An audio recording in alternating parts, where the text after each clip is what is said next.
Hemos estado estudiando ya el contexto de la primera carta a los Corintios, pero es bueno en este momento recordar por qué estudiamos la Biblia, por qué estudiamos la palabra de Dios. Y en este caso, ¿por qué estamos estudiando esta carta? Es importante saber que la única forma segura que tenemos para conocer la voluntad de Dios para nosotros es la Biblia. Cualquier otra fuente no es segura, cualquier otra fuente es peligrosa, pero esta fuente es totalmente segura. Sin embargo, para interpretar correctamente cualquier texto de la Biblia, es necesario que respetemos algunas reglas básicas. Y una regla básica es entender que toda la Biblia en su momento fue escrita en un contexto. Fue escrita por un autor para unos destinatarios. Entonces, lo primero es conocer quién es el autor, cuál era su contexto, quiénes eran los destinatarios y cuál era su contexto, cuál era la razón por la cual fue necesario escribir esa carta o ese libro, cuál es el contenido de ese libro y dentro del contexto, tanto del que escribe como de los que recibieron esta carta, en este caso de Primera Corintios, es entender cómo eran ellos, cómo vivían, cómo pensaban, cómo sentían, eh, a qué se dedicaban, cómo era su ciudad. Y todo eso ya lo vimos. Y eso nos da a nosotros importante información que va a ser vital para que ahora que estamos ya por empezar directamente en los versículos de esta carta, podamos encontrar luz en cada punto que leemos.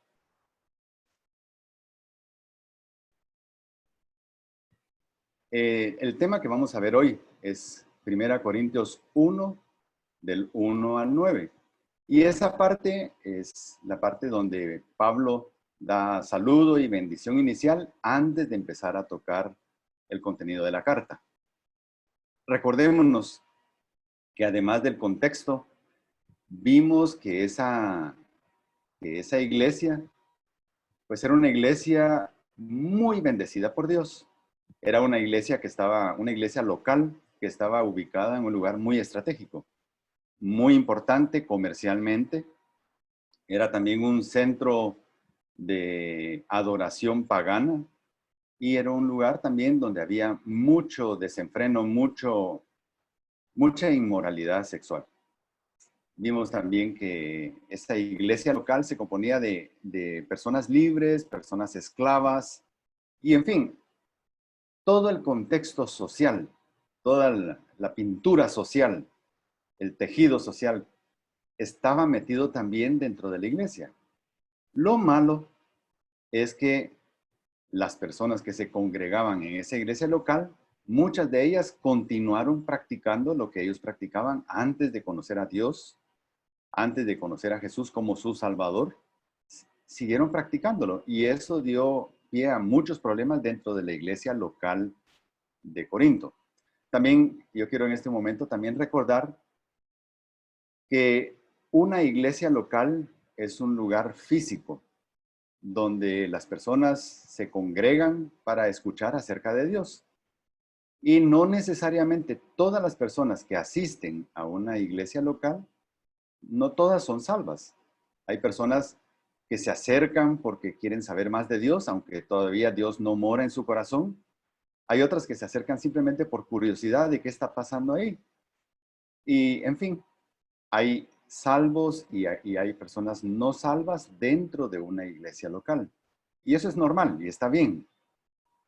El problema con esta iglesia, y qué bueno que Pablo dejó escrito algo para la iglesia de Corinto, es que era una iglesia, aparte de muy bendecida por Dios, muy llena de problemas. Ya tuvimos la ocasión, la vez anterior, de estudiar los 40 tipos de problemas que tenía la iglesia de Corinto.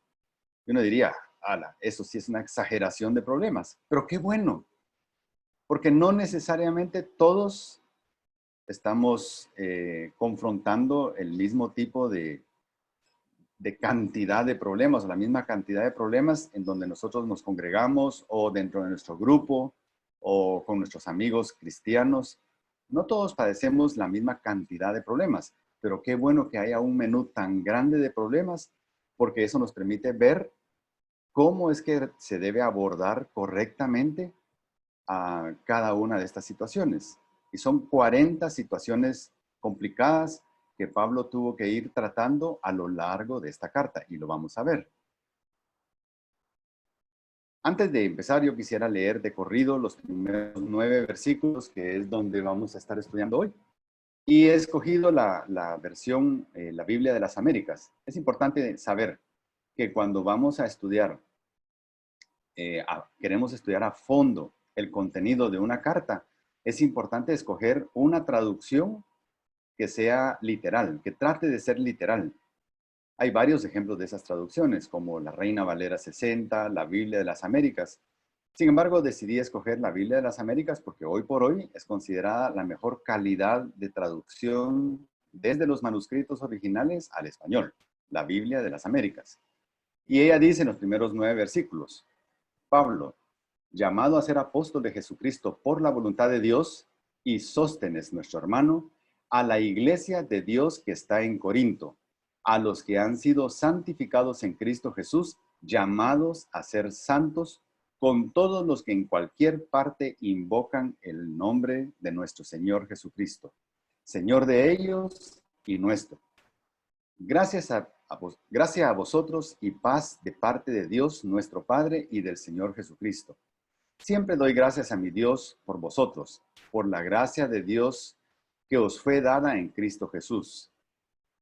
Porque en todo fuisteis enriquecidos en Él, en toda palabra y en todo conocimiento, así como el testimonio acerca de Cristo fue confirmado en vosotros, de manera que nada os falta en ningún don, esperando ansiosamente la revelación de nuestro Señor Jesucristo, el cual también os confirmará hasta el fin, para que seáis irreprensibles en el día de nuestro Señor Jesucristo. Fiel es Dios, por medio de quien fuisteis llamados a la comunión con su Hijo Jesucristo, Señor nuestro. Así que ese es el contenido del saludo inicial de la carta de 1 Corintios. El primer versículo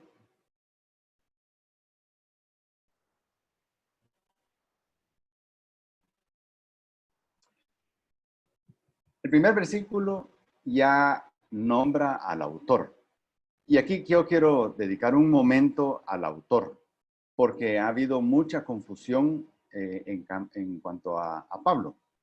Algunos cristianos algunos creyentes consideran a Pablo que era un asesino, como un monstruo sanguinario incontrolable que andaba sembrando la muerte por todos lados.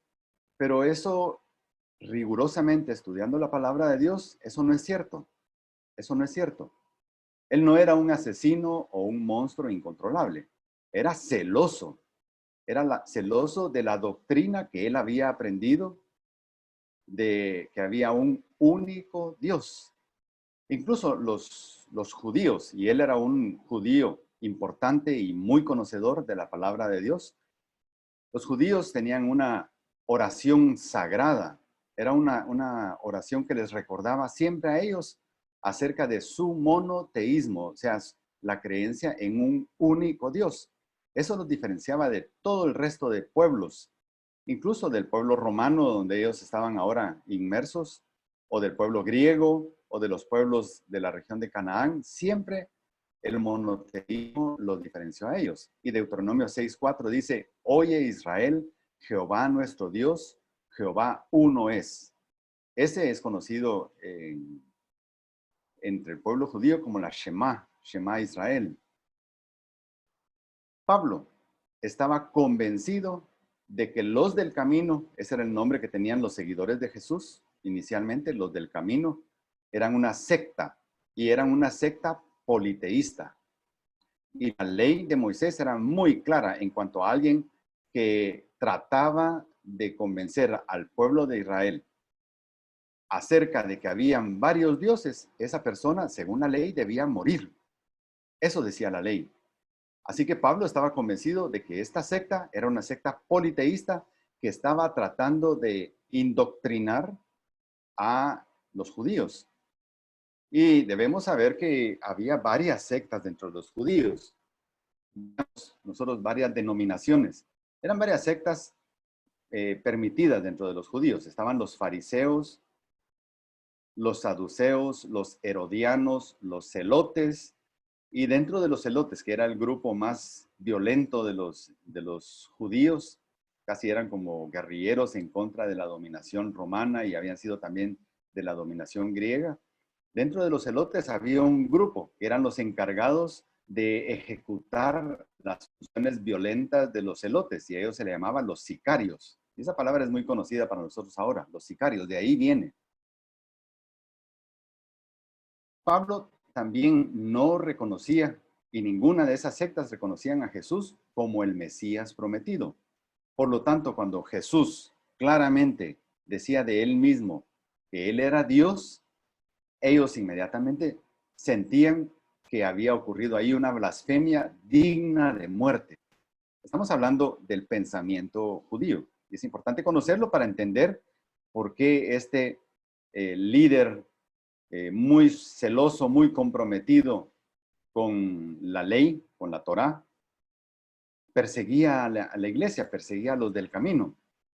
Él contaba con el apoyo de las autoridades religiosas. Por lo tanto, no era un asesinato lo que estaba haciendo, según la ley, sino cumpliendo las leyes dadas a los judíos.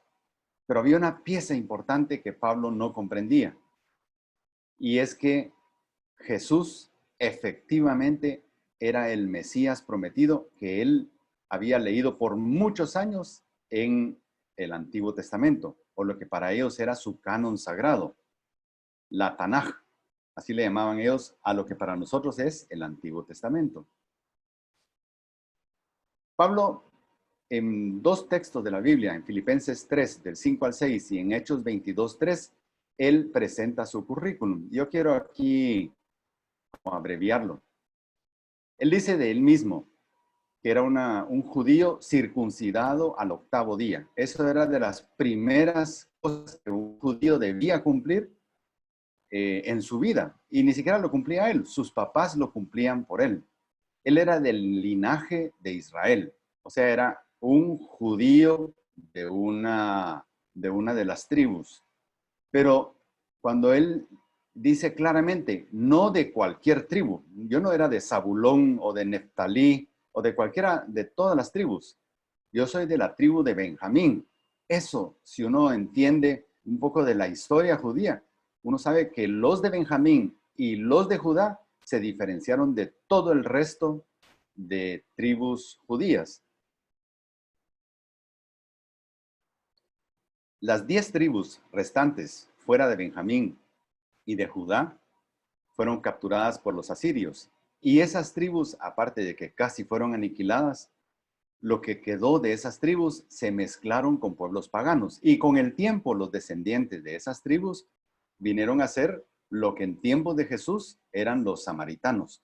Por eso es que los judíos, y la palabra judío viene de Judá, la tribu de Judá.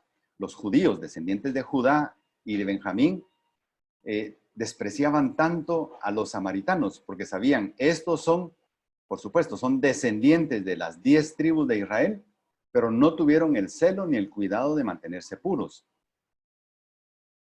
Aparte de eso, eso le hace sentir a Pablo que él no es cualquier hebreo. Él es, dentro de los hebreos, el grupo de hebreos más cuidado, más celoso. Por eso dice hebreo de hebreos. Y dice, en cuanto a la ley, fariseo. Vimos que habían varias sectas, los fariseos, los saduceos, los herodianos, pero quienes tenían la mejor doctrina, podríamos decir, o la mejor interpretación de la Torá, o de la Tanaj, o de la ley judía, eran los fariseos. Eran los más apegados en cuanto a su forma de interpretar a el propósito de la ley. Él era también celoso de Dios. Eso quiere decir que estaba dispuesto él a hacer lo que fuera porque se mantuviera puro el nombre de Dios.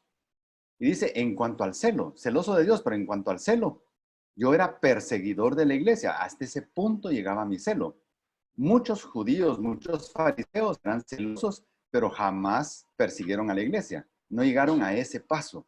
Pero él quería llevar su celo a ese punto, persiguiendo a la iglesia, dando muestras de que su celo era real, era práctico. En cuanto a la justicia, que es en la ley, o sea, en cuanto a cumplir lo que la ley establece, y aquí quiero recordar, aunque mucho se habla acerca de los 10 mandamientos, realmente todo judío no estaba obligado solamente a cumplir 10 mandamientos. La Tanaj, o sea, el Antiguo Testamento o la Biblia judía, tenía 613 mandamientos que eran de obediencia obligatoria.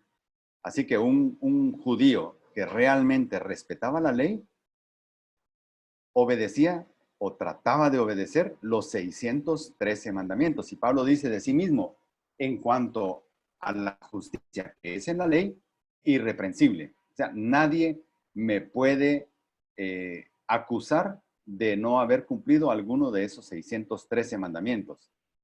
Eso era alguien muy diferente al resto de los judíos. Él era judío de nacimiento, no era un prosélito, que era otro procedimiento de volverse judío. Un prosélito era alguien de otra nación que había decidido seguir eh, las ideas judías y se convertía al judaísmo y se hacía entonces un prosélito. Él dice, no, yo soy judío de nacimiento, nacido en Tarso de Cilicia y criado en Jerusalén. Es importante saber que él nació en Tarso, porque no solo nació en Tarso, sino se educó en cuanto a filosofía y en cuanto al pensamiento humano, se educó en una de las 3 grandes universidades que existían en ese tiempo. Una estaba en Tarso, la otra estaba en Alejandría y otra estaba en Atenas. Atenas, que está muy cerca de la ciudad de Corinto. O sea, eran centros del conocimiento académico. Entonces, Pablo no solamente era conocedor profundo de la ley de Dios, sino era conocedor profundo del pensamiento filosófico griego de ese tiempo. Pero él fue criado también en Jerusalén. Y aquí, algo muy importante, ¿quién fue su maestro? Dice, instruido a los pies de Gamaliel. Solo leer eso, pues uno no tiene mayor información. Pero en la historia judía, Gamaliel resulta ser el nieto de Gilel. Y Gilel era rival de Shammai, 2 intérpretes de la ley. Pero Shammai era el padre, por decirlo así, de la corriente liberal dentro de los fariseos, mientras que Gilel era el padre de la corriente conservadora dentro de los fariseos. Ellos eran mucho más estrictos. Por ejemplo, mientras que los de Shammai por cualquier cosa se divorciaban de su mujer y Jesús tuvo que confrontarlos, a quienes confrontó, eran seguidores de Shammai, porque tenían la corriente de que por cualquier razón se podía uno divorciar de su mujer. En cambio, los discípulos de Gamaliel eran mucho más respetuosos de ese vínculo del matrimonio que Dios estableció. Así que podemos agregar a su currículum que no solo era un gran conocedor, celoso, judío, preservado, puro a lo largo de la historia, sino que tenía de las doctrinas, tenía la más conservadora, la más fiel, la más correcta, y su maestro era el reconocido descendiente de Gilel. Estrictamente conforme a la ley de nuestros padres. Él había aprendido todo con rigor. Sin embargo, él dice también, de todo eso, ya viéndolo dentro de un contexto del conocimiento de la verdad de Cristo, dice, todo eso, todo eso que podría cualquiera sentirse orgulloso de toda esa historia, ese historial, ese currículum, dice, lo he estimado como pérdida. Lo tengo por basura, basura. No es que todo esto sea basura o sea una pérdida, porque en las manos de Dios, Pablo era un instrumento escogido, preparado desde el nacimiento. desde el vientre de su madre, él ya estaba siendo apartado y preparado para lo que tenía que hacer, para su llamado. Pero él consideraba de sí mismo que todo eso realmente no era algo que pudiera competir con el nombre de Cristo. Así que con eso en mente, empezamos con el versículo número 1. Y él dice, Pablo, llamado a ser apóstol de Jesucristo por la voluntad de Dios. Aquí hay varios puntos importantes. Apóstol de Jesucristo. Ahí lo primero que podríamos preguntarnos, pero Pablo no estuvo con los 12. Pablo no estuvo con Jesús. Él no era de los discípulos que aprendieron de la boca de Jesús. Sin embargo, ahí dice apóstol de Jesucristo. Y ese apostolado que Pablo tenía no era un apostolado dado por los hombres, sino era un apostolado dado por el mismo Jesús. Él fue el que lo llamó. Y tenemos varios textos ahí importantes, como 2 Corintios 12:11, donde él mismo, a la hora de defender su apostolado contra quienes no lo consideraban apóstol porque no era de los 12 que habían estado con Jesús, dice, en ningún sentido fui inferior a los más eminentes apóstoles, aunque nada soy. Cuando él tuvo que confrontar a los apóstoles o ir a defender su ministerio dentro de los gentiles que no eran judíos y cómo ese ministerio estaba creciendo, él dice, cuando yo debatí con ellos y les argumenté y les expliqué, en ningún momento fui inferior a los más eminentes apóstoles.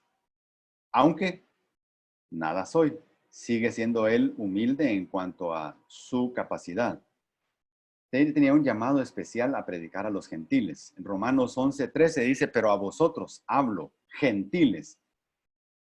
Entonces, puesto que yo soy apóstol de los gentiles, honro mi ministerio. Fui llamado por Jesús a predicarle a los no judíos. Y aquí es importante recordar que los 12, 11, porque uno traicionó a Jesús, los 11 apóstoles se dedicaron de lleno a predicar el evangelio a judíos. Se quedaron en la región más poblada por el pueblo judío. Pero Pablo se dedicó a predicarle a los gentiles, fuera del territorio judío. En 2 Pedro 3:15 al 17, ahí podemos ver a Pedro hablando acerca de Pablo, a los destinatarios de la carta que escribió en la segunda carta de Pedro. Dice, tal como se escribió. Él está hablando de doctrina, pero está respaldándose en lo que Pablo escribió, tal como se escribió también nuestro amado hermano Pablo, según la sabiduría que le fue dada. Y desde luego que Pablo, como no estuvo con Jesús, él no escuchó los 3 años de sermones y de predicaciones de Jesús en ese momento. Sin embargo, cuando él fue llamado, él fue instruido directamente por Jesús en todos los aspectos de doctrina que él después, inspirado por Dios, escribió. Dice, en las cuales hay algunas cosas difíciles de entender. Esto lo está diciendo un apóstol de los 12, Pedro, respecto a otro apóstol llamado por Jesús, apóstol a los gentiles. Pedro dice, Pablo escribe complicado. Pablo escribe cosas difíciles de entender, pero háganle caso, porque Dios fue el que se lo dio a él.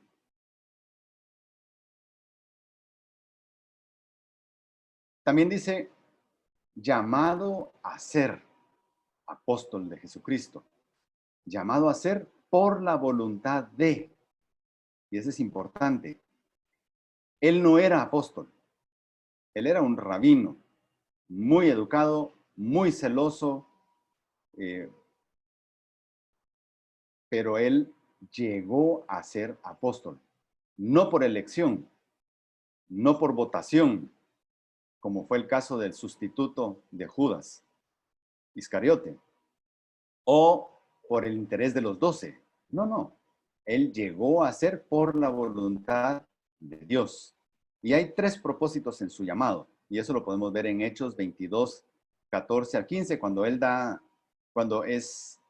es curado de la ceguera que vino cuando iba camino a Damasco a perseguir a la iglesia y se le aparece Jesús y él queda ciego y es metido a la ciudad de Damasco y un creyente, Ananías, lo visita para que él recobre la vista, pero Ananías le cuenta lo que Jesús le dijo a Ananías.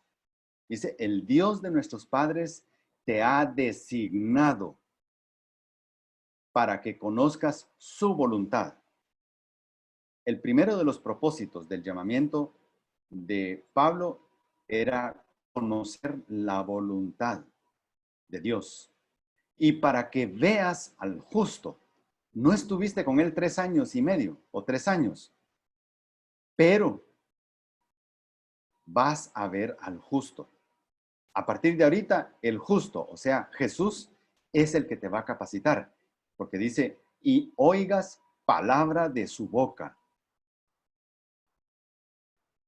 Jesús mismo iba a instruir con esmero a este rabino conocedor de la Torá y de la ley y de todo el pensamiento judío y también el pensamiento humano de ese entonces, porque testigo suyo serás a todos los hombres de lo que has visto y oído. Esa era la tarea por la cual Pablo decía, ay de mí si no cumplo con esto. Ay de mí, porque sobre mí pesa un llamado especial dado por Jesús. Y yo entiendo mi llamado, los 3 puntos principales de mi llamado: conocer su voluntad, oír al justo y oír la voz de su boca y ser testigo suyo a todos los hombres. Lo conozco y lo quiero cumplir. Con esa misma pasión que él trataba de cumplir la ley y por eso perseguía a los que él creía que eran politeístas para matarlos o para hacerlos blasfemar de eso que decían, con ese mismo esmero, él dedicó toda su vida a predicar la palabra de Dios, especialmente a los gentiles. Y luego dice, ¿quién me acompaña? Y Sóstenes, nuestro hermano, a la iglesia de Dios que está en Corinto. Es posible que este Sóstenes sea uno que también se menciona como un principal de la sinagoga, que vino a ser un creyente. Y al ser un creyente, por supuesto que perdió su trabajo como principal de la sinagoga, porque ya los judíos no lo aceptaron. Y es interesante también que diga la iglesia de Dios. La iglesia no es del que la funda. La iglesia no es del pastor. La iglesia no es de la denominación. La iglesia es de Dios. Y en este momento es importante recalcar la diferencia entre la iglesia, que menciona la Biblia como el cuerpo de Cristo o la esposa del Cordero, que son otros nombres que la Biblia le da a la iglesia. La diferencia que hay entre ese grupo y la iglesia local. Ya vimos que la iglesia local se compone de salvos y de no salvos. Por lo tanto, no todos los miembros o todas las personas que se congregan en una iglesia local son miembros de la iglesia de Dios. No todos son miembros del cuerpo de Cristo. Del cuerpo de Cristo solamente son miembros los salvos. Así que Pablo y Bernabé, que habían sido los fundadores de esta iglesia en el año 52, 53 después de Cristo, durante su segundo viaje misionero, ellos no eran los dueños. La iglesia era de Dios. Y dice la iglesia que está en Corinto. ¿Por qué dice que está en Corinto?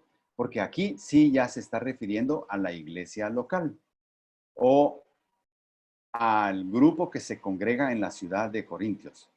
Ahí hay creyentes verdaderos de Corinto y otros simpatizantes que se acercan a la congregación. En 1 Corintios 12, 27 dice, ahora bien, vosotros sois el cuerpo de Cristo y cada uno individualmente un miembro de él. No se es miembro del cuerpo de Cristo en forma colectiva. Cada uno debemos hacer nuestra decisión. No es porque yo me congrego en una iglesia tal y tal que yo ya soy miembro del cuerpo de Cristo. Yo, individualmente, como persona, debo tomar una decisión. Debo entender cuál es mi condición de pecado, aunque esté asistiendo a una iglesia, Si yo no he conocido a Cristo como mi Salvador, tengo que tomar una decisión. Aunque sea hijo de pastor, aunque sea hijo de una familia cristiana de muchos años, yo tengo que tomar mi decisión. De lo contrario, yo soy simpatizante, eso sí. Yo soy asistente, está bien, de una iglesia cristiana. Yo soy estudioso de lo que Jesús enseñó, está bien, pero mientras yo no tome mi decisión, yo no formo parte del cuerpo de Cristo. Ahora, yo toda la vida, mientras tenga vida y pueda tomar decisiones, tengo la oportunidad. Por eso no debo desperdiciar la oportunidad. Mientras yo tenga vida, puedo decidir. Y la decisión más importante de toda mi vida, más que con quién me caso, más que qué estudio, más que qué negocio pongo, más que a qué dedico mi vida, la decisión más importante de mi vida, porque es la decisión que tiene consecuencias eternas. Todo lo demás no tiene consecuencias eternas, pero la decisión por Cristo como Salvador, esa sí tiene consecuencias eternas. Continuando con el versículo 2, dice, a los que han sido santificados en Cristo Jesús, llamados a ser salvos. Los que han sido santificados, llamados a ser salvos. Aquí hay dos aspectos del creyente. El primer aspecto es lo que Dios, por medio del Espíritu Santo, hace en uno. Y en esa parte uno no interviene. El que hayamos sido declarados santos, eso significa santificar, o apartados. Algo santo era apartado para Dios. Eso no lo hicimos nosotros. Nosotros creímos en Cristo como nuestro Salvador, pero esas operaciones que suceden en nuestra vida al inicio, al momento de creer, esas las hace el Espíritu Santo. Declararnos santos, declararnos justos, regenerarnos, poner al Espíritu de Dios en nuestro corazón, escribir nuestro nombre en el libro de la vida. Eso no lo hago yo, eso lo hacen por mí. ¿Quién lo hace? El Espíritu Santo. Pero la segunda parte de este versículo dice, llamados a ser santos. Si tú ya has sido apartado por Dios, si tú ya has sido declarado santo por la sangre de Cristo, ¿cuál es la expectativa de Cristo respecto a ti? Que vivas una vida santa, que te conduzcas, te confortes, como se supone, basado en la voluntad de Dios contenida en la palabra, que vivamos vidas santas. Vivir en santidad, de acuerdo a la voluntad de Dios, eso requiere decisión. Eso ya no es automático. Yo decido comportarme como Dios quiere y apela a mi intelecto y a mi voluntad.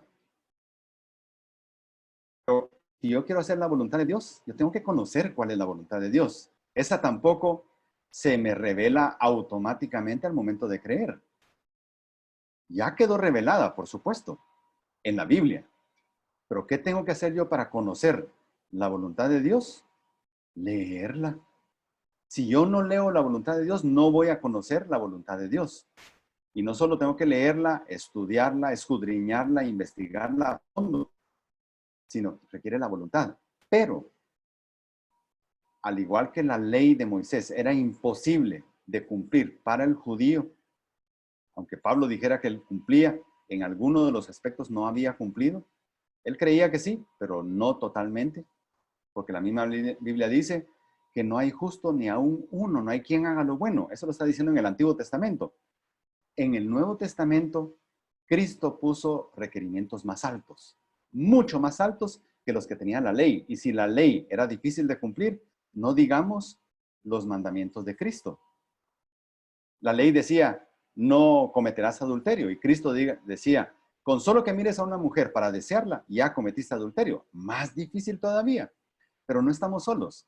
La gran diferencia entre nosotros, la iglesia del Nuevo Testamento, esta era de la iglesia, y los creyentes del Antiguo Testamento, es que nosotros gozamos de una ayuda permanente. el Espíritu Santo morando en nuestras vidas.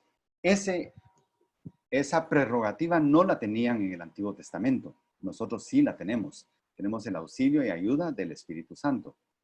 Con todos los que en cualquier parte invocan el nombre de nuestro Señor Jesucristo. Hemos sido llamados con todos los demás.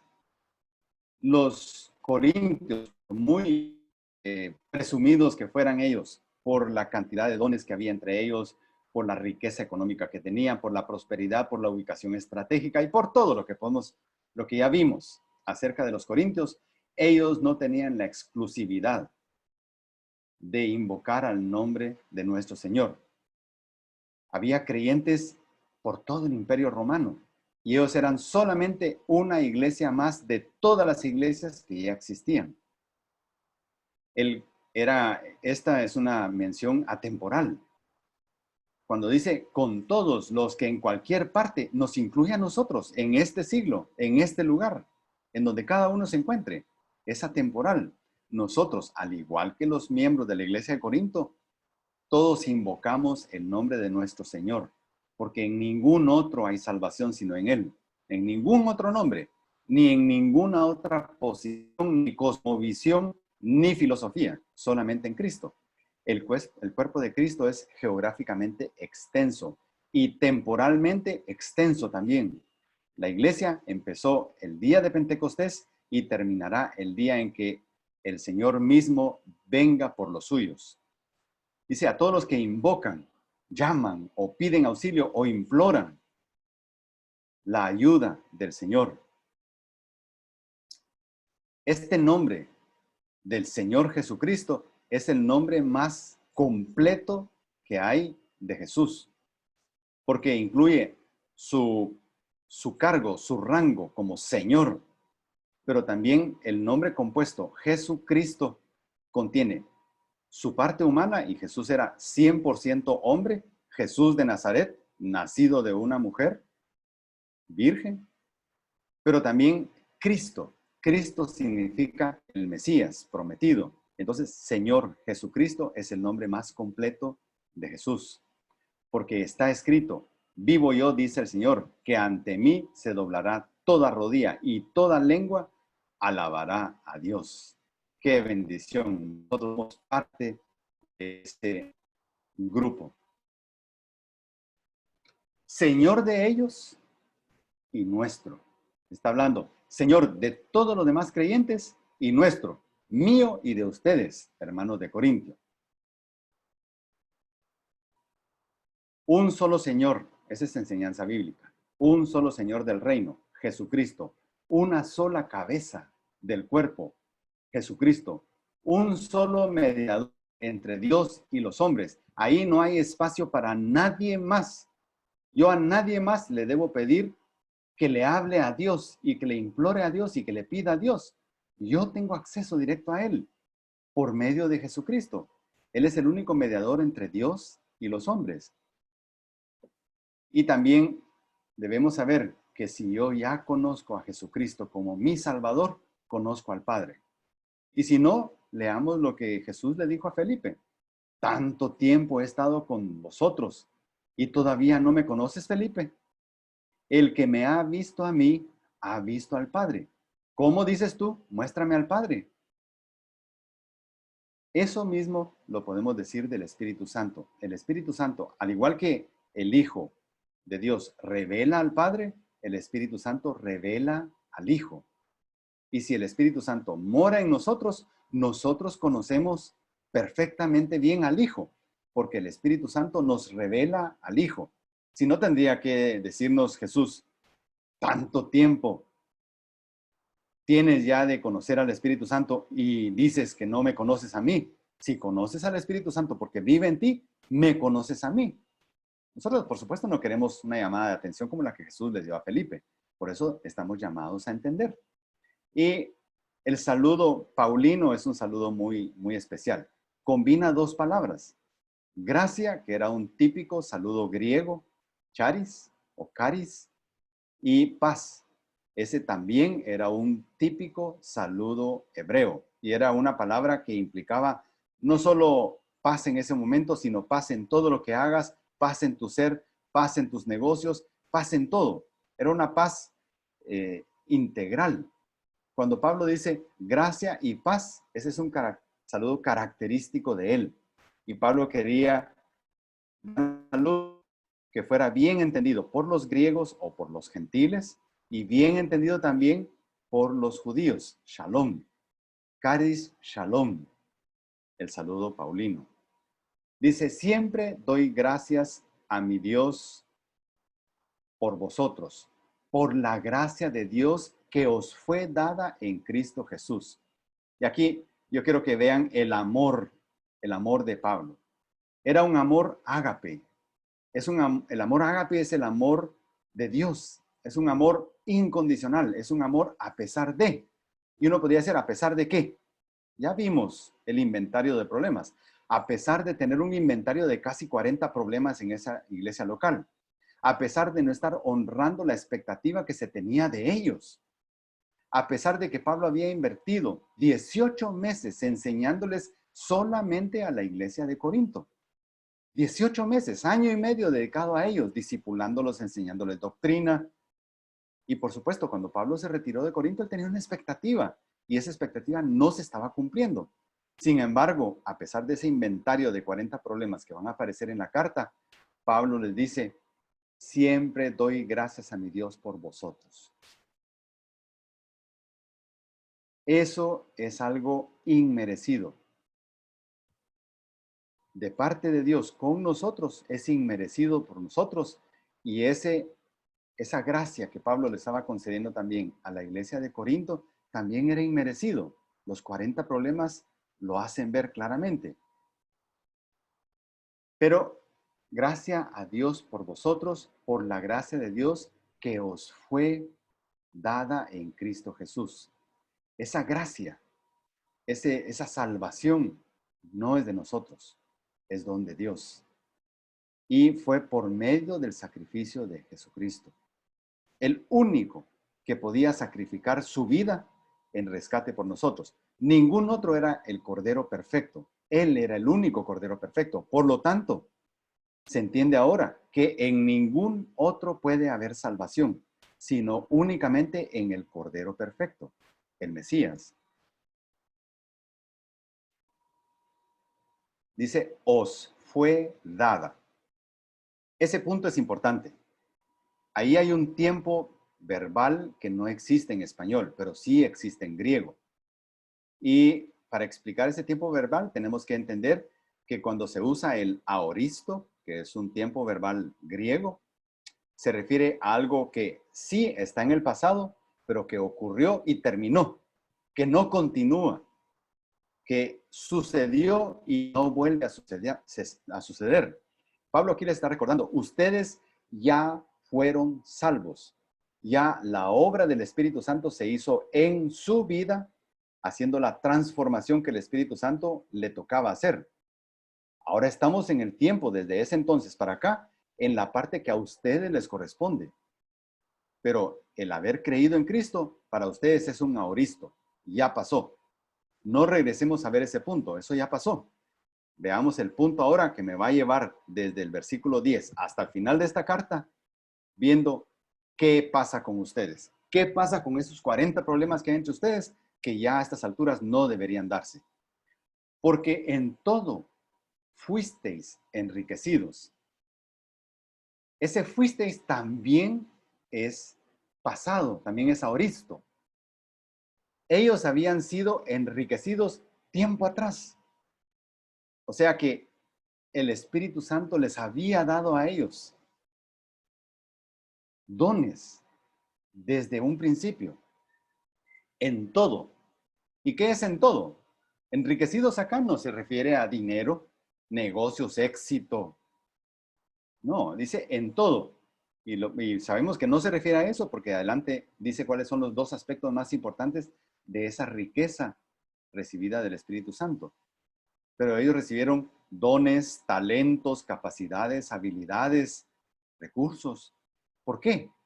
Porque el Espíritu Santo, que todo lo sabe y que todo lo entiende con sabiduría, repartió a cada uno de los hermanos de esa iglesia, ubicada estratégicamente, que estaba en una ciudad donde convergía gente de todo el imperio por asuntos comerciales y también por navegación. Tenían que quedarse ahí mucho tiempo. Gente que hablaba muchos idiomas diferentes.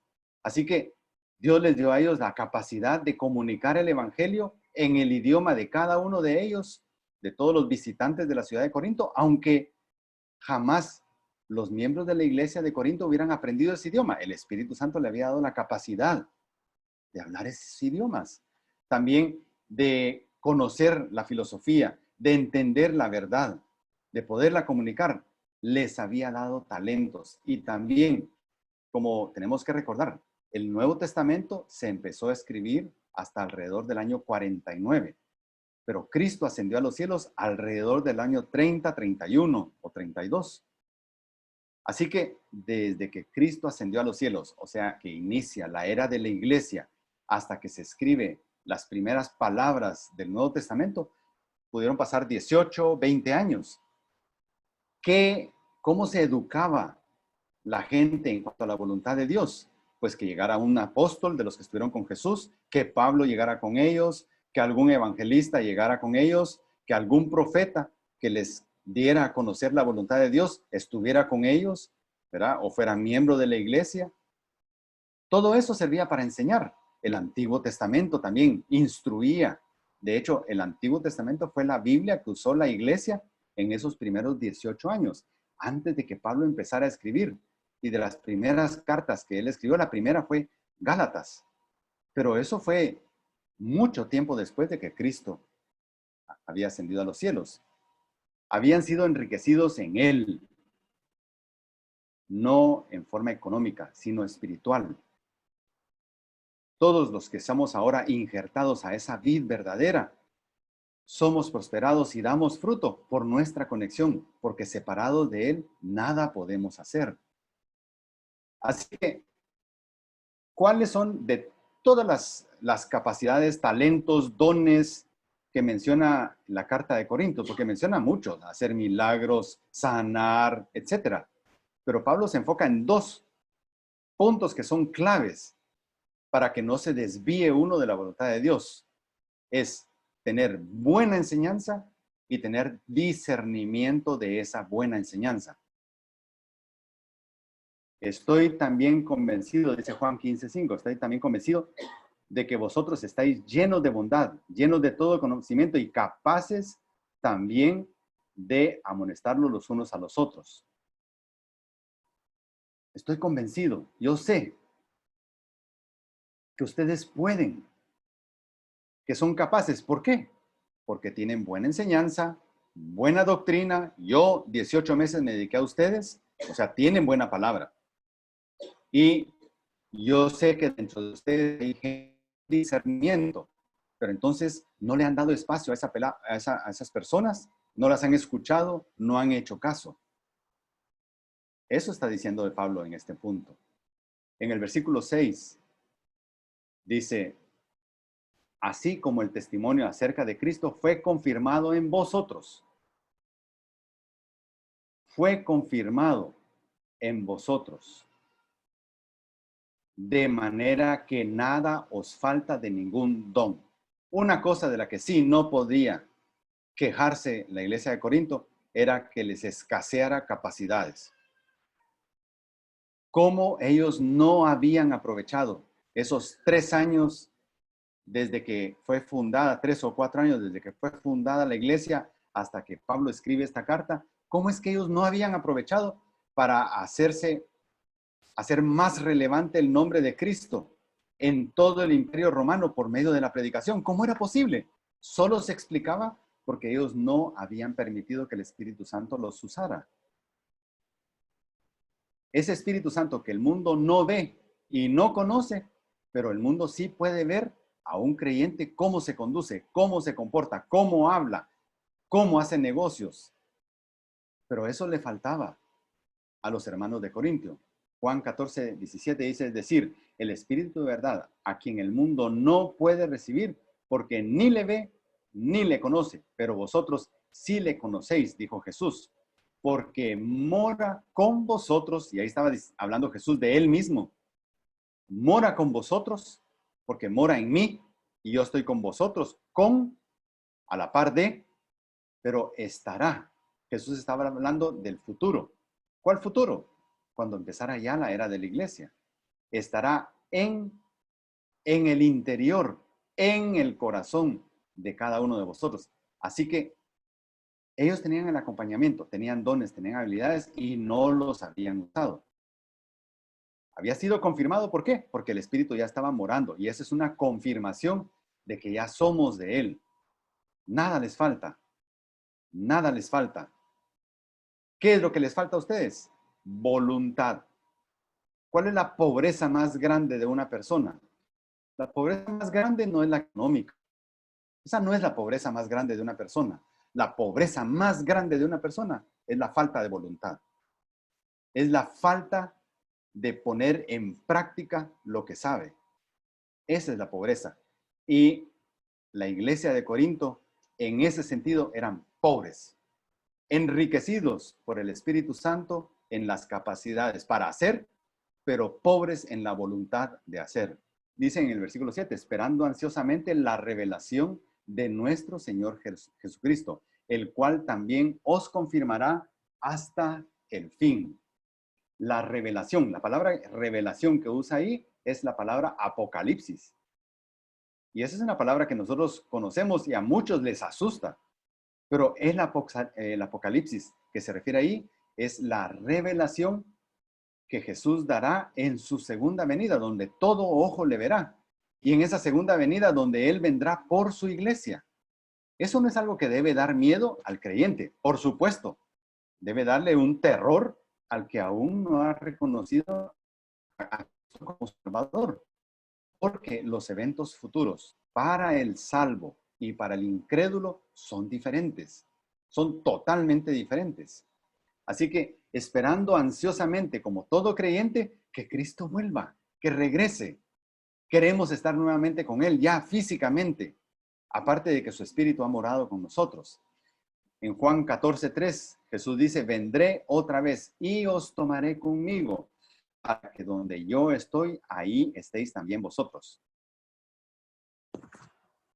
También dice, el cual también os confirmará hasta el fin.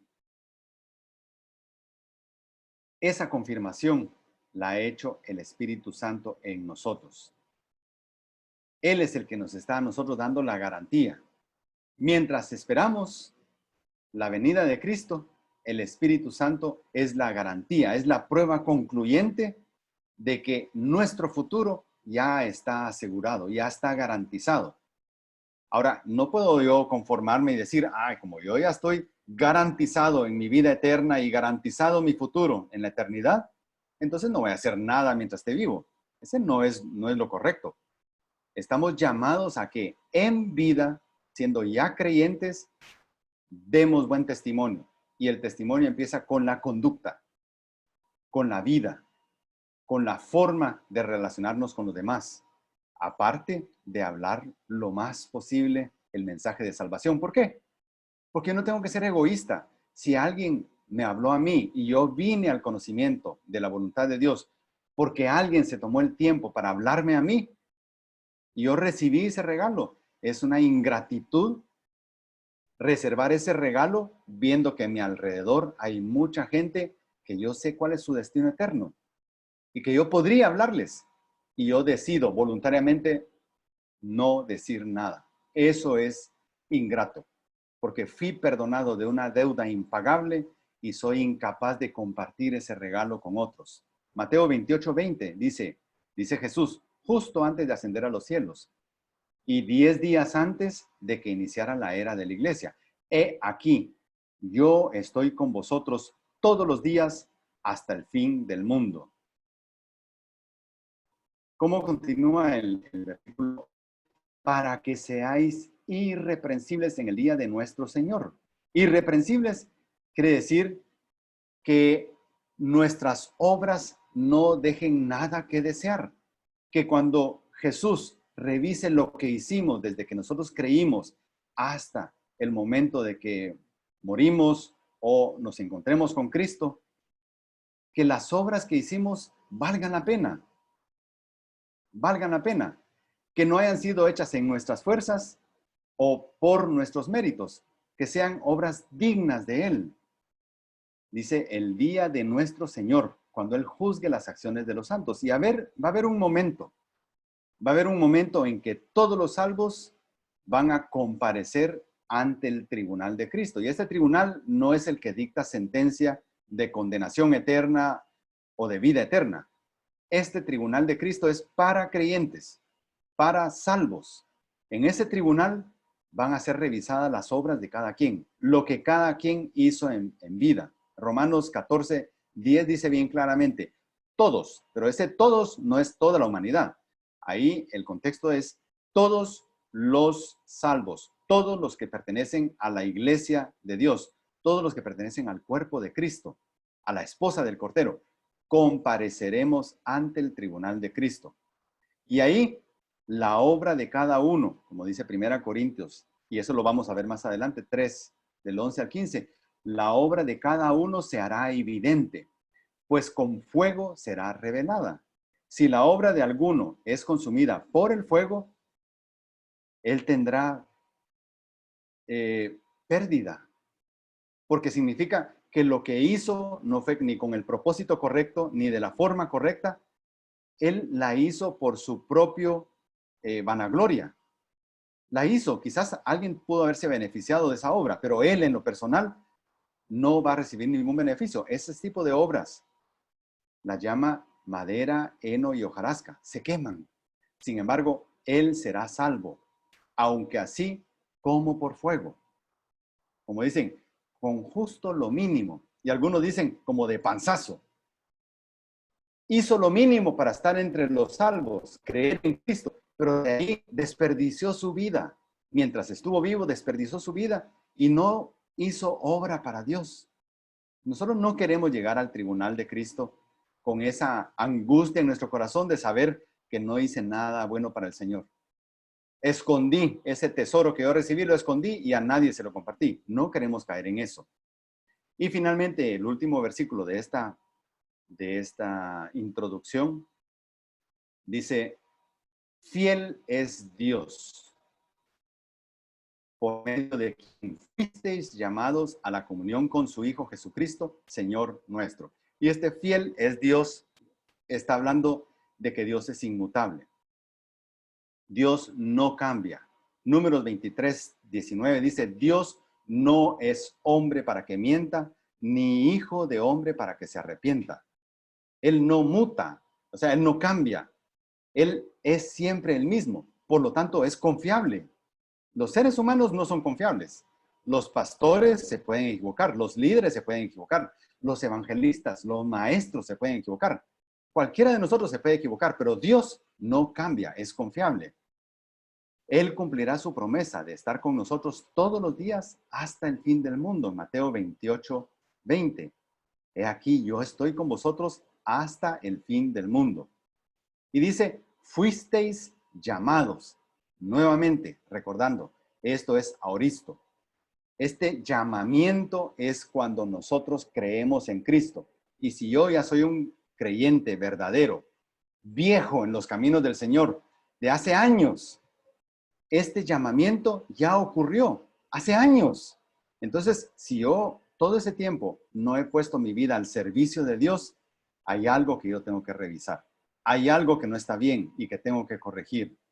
Y dice, fuimos llamados a la comunión con su Hijo Jesucristo, Señor nuestro.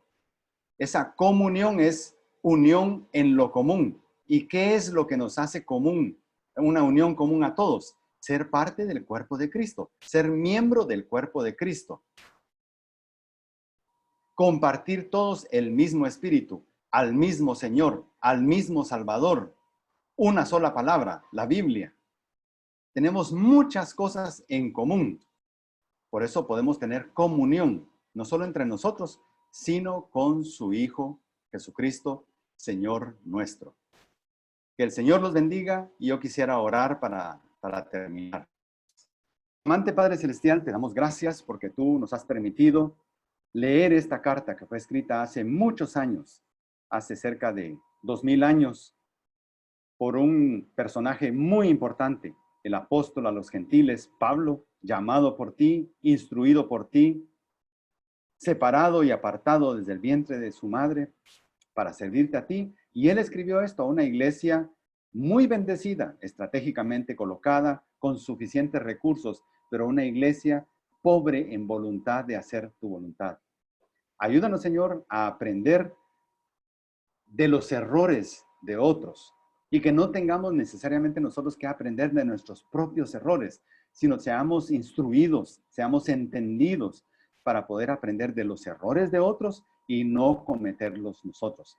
Y si los estamos cometiendo, ayúdanos, Señor, a enmendar. Si algo no lo hemos entendido correctamente, si la doctrina que nos han enseñado no es como la Biblia la enseña, también haznos humildes a todos para desaprender lo que haya que desaprender porque fue aprendido mal, así como Pablo.